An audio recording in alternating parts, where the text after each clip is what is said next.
বিলে মাছ ধরার একটি ভিডিও ধারণ করলাম আপনাদের জন্য।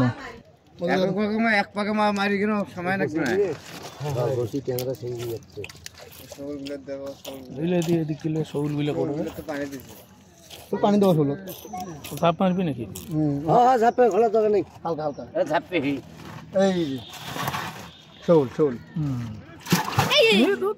যুগ যুগ ধরে আমাদের দেশে একটি প্রবাদ বাক্য প্রচলিত আছে যে আমরা মাছে ভাতে বাঙালি। আমাদের এ দেশকে নদীমাতৃক দেশ বলা হয়। এদেশে বহু নদ নদী, হাওড় বাওড়, জলাশয়, খালবিল। তাই তো এক সময় প্রচুর পরিমাণ দেশীয় প্রজাতির মাছ পাওয়া যেত। এখন অবশ্য আগের মতো সেই পরিমাণ মাছ পাওয়া যায় না। অনেক প্রজাতির মাছ এখন বিলুপ্ত হয়েছে। বিলুপ্ত হওয়ার কারণ হিসাবে প্রধানত বিভিন্ন রকম কীটনাশককে দায়ী করা হয়। কৃষি জমিতে যে কীটনাশক ব্যবহার করি তা বৃষ্টির পানিতে ধুয়ে চলে যায় মাছের আবাসস্থলে।